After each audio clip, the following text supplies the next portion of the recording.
10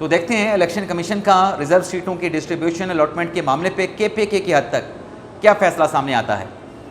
دوسرا ناظرین جو خبر ہے جو آپ کے ساتھ ہم شیئر کرنے جا رہے ہیں، وہ خبر ہے ایک یوٹیوبر کی لاپتہ ہونے کی، اس کی گمشدگی کی۔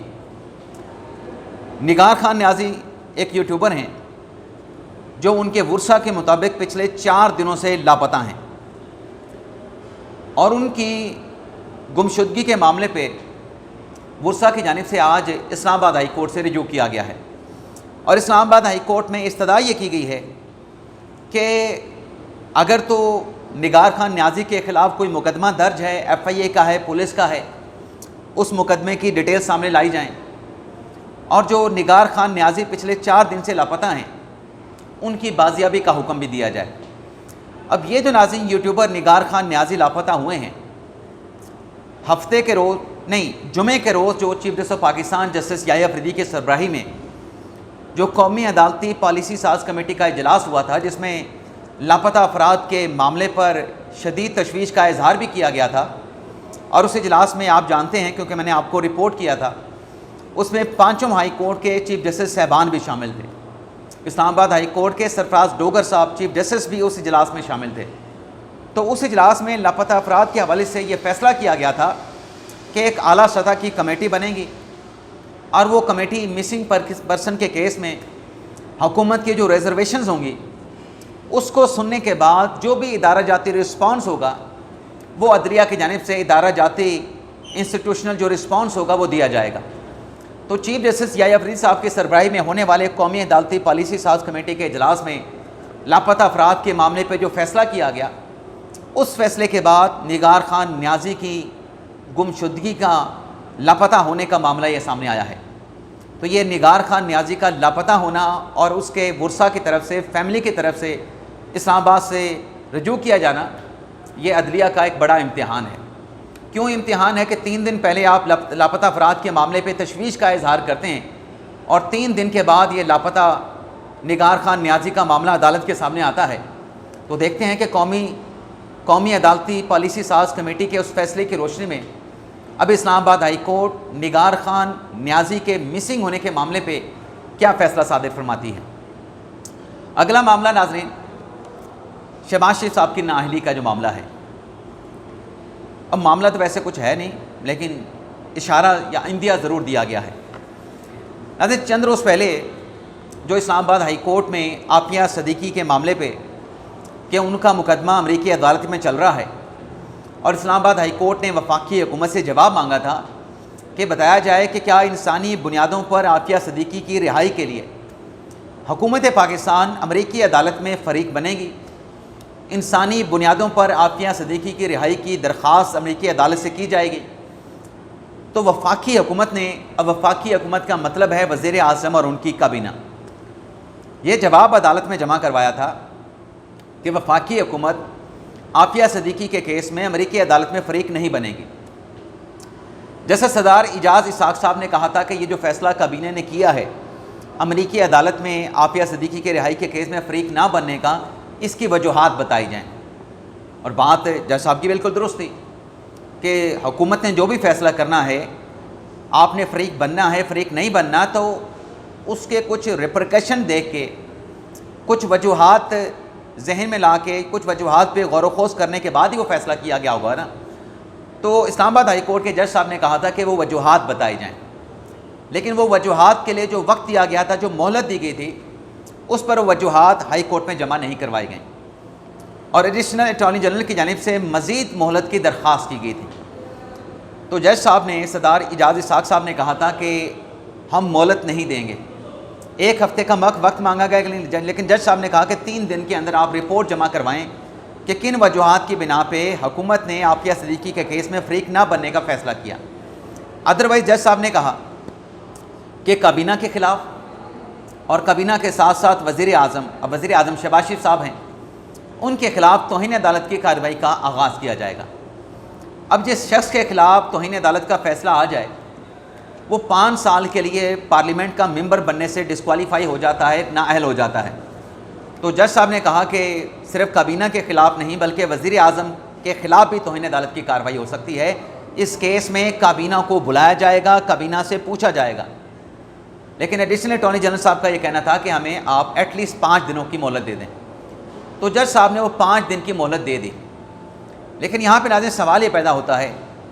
کہ اس کیس میں سردار اعجاز اسحاق صاحب جو ہیں وہ حکومت کو چلیں وقت بھی دے رہے ہیں, 5 دن کا وقت بھی دے دیا, لیکن اس کیس میں جو پروگریس ہے, جو تیزی ہے وہ نظر آتی ہے. عدالت کہہ رہی ہے کہ وجوہات بتائیں, اور بالکل وجوہات بتائی جانی چاہیے. لیکن ایک اور بھی کیس ہے جج صاحب کے سامنے, اور وہ کیس تھا ایک خاتون ٹیچر کا, ماریا فیاض نامی, جس نے ایک 1990 ماڈل پرانی کرولا گاڑی خریدی تھی. اب اس کے رجسٹریشن کا معاملہ تھا. ایکسائز ڈپارٹمنٹ نے اس کی گاڑی کو ٹیمپرڈ قرار دے کے گاڑی کو ضبط کر لیا تھا. اس خاتون ٹیچر نے, ماریا فیاض نے, اسلام آباد ہائی کورٹ سے رجوع کیا تھا. ماریا فیاض کی درخواست پہ جج صاحب نے سماعت کی. سماعت کرنے کے بعد پہلے مئی 2021 میں فیصلہ محفوظ کیا, لیکن فیصلہ اناؤنس نہیں ہو سکا.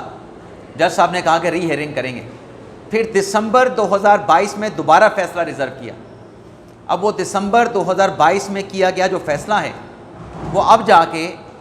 پچھلے ہفتے جج صاحب نے اناؤنس کیا ہے. اور اسلام آباد ہائی کورٹ کے رپورٹرز کے مطابق کم و بیش کوئی 1100 دن تک, یہ کوئی 3 سال سے زیادہ کا عرصہ بنتا ہے, وہ فیصلہ محفوظ رہا. وہ خاتون جو اپنی گاڑی کی ریکوری کے لیے, گاڑی واپس حاصل کرنے کے لیے ایکسائز ڈپارٹمنٹ سے اسلام آباد ہائی کورٹ میں آئی تھی, وہ 3 سال تک صرف فیصلے کا انتظار کرتی رہی کہ جج صاحب نے فیصلہ محفوظ کیا ہے, وہ فیصلہ اناؤنس کیا جائے. تو میرے خیال سے جہاں عافیہ صدیقی صاحب کے کیس میں جج صاحب جو ہیں جس طریقے سے کیس میں پروگریس کر رہے ہیں, عام شہریوں کو بھی اس سے زیادہ جلدی انصاف ملنا چاہیے. انصاف کے معاملے میں جب تاخیر ہوتی ہے تو کیا کہا جاتا ہے کہ justice delayed is justice denied, یعنی جسٹس میں, انصاف میں تاخیر کرنا انصاف نہ دینے کے مترادف ہے. تو ایک معاملہ بھی پچھلے چند دن سے چلا آ رہا تھا, میں نے کہا تھا یہ ڈیٹیل بھی آپ کے سامنے ہم نے رکھیں گے. گو کہ ماریا فیاض کو جج صاحب نے ریلیف دیا ہے کہ ان کی گاڑی ان کو واپس کی جائے, اس کو رجسٹرڈ کیا جائے, لیکن ہو سکتا ہے کہ ایکسائز ڈپارٹمنٹ کی جانب سے اسلام آباد ہائی کورٹ کے اس فیصلے کو سپریم کورٹ میں چیلنج کیا جائے. لیکن اگر یہ فیصلہ 3 سال پہلے سنا دیا جاتا, چند دنوں میں, 1 2 3 مہینے کے بعد یا 6 مہینوں کے بعد, تو سپریم کورٹ سے بھی وہ کیس آج تک ڈیسائیڈ ہو کے جو ایک پریشانی, ذہنی جو اذیت ہوتی ہے, خاتون ٹیچر کو اس ذہنی اذیت سے نجات مل چکی ہوتی. اب ناظرین بات کر لیتے ہیں جو پاکستان تحریک انصاف میں جو اختیارات, جو اختلافات ہیں وہ شدت اختیار کر گئے ہیں, اور گنڈا پور صاحب کی جو مبینہ ملی بھگت ہے, گنڈا پور صاحب کا یہ یو ٹرن ہے, اب اس پہ فیصلہ بانی تحریک انصاف عمران خان صاحب کریں گے. ناظرین کہا یہ جا رہا ہے کہ جو مرزا افریدی صاحب کو سینٹ کا الیکشن کا ٹکٹ دینے کا جو معاملہ ہے کہ وہ پی ٹی آئی کے ٹکٹ سے سینٹ کے رکن بنیں گے,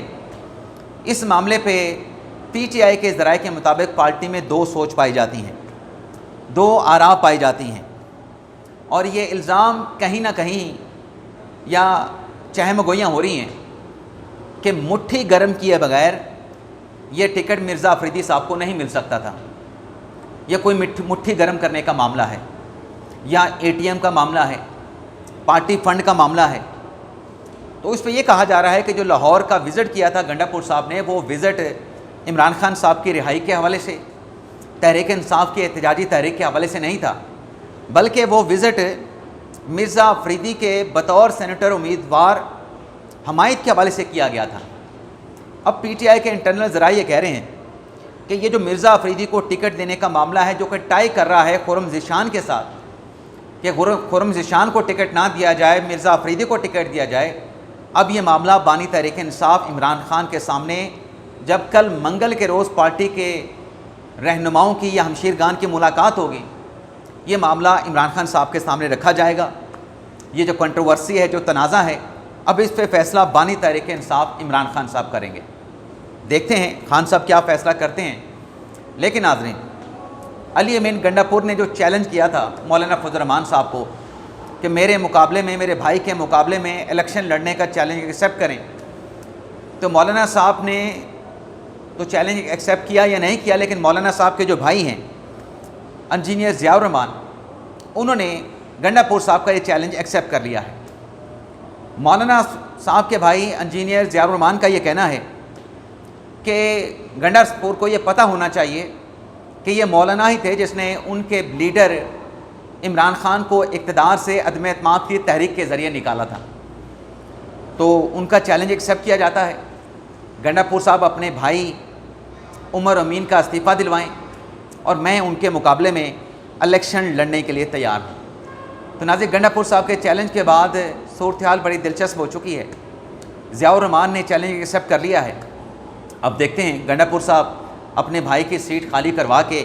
یہ الیکشن لڑنے کا چیلنج جو کہ انہوں نے خود دیا ہے، اس کو ایکسیپٹ کر کے انتخابی میدان، سیاسی دنگل، انتخابی دنگل لگواتے ہیں، یا پھر یہ محض ایک زبانی چیلنج تھا۔ لیکن زبانی تھا یا جو بھی تھا، مولانا صاحب کی پارٹی نے اس چیلنج کو ایکسیپٹ کر لیا ہے۔ اجازت چاہتے ہیں ناظرین، اللہ حافظ۔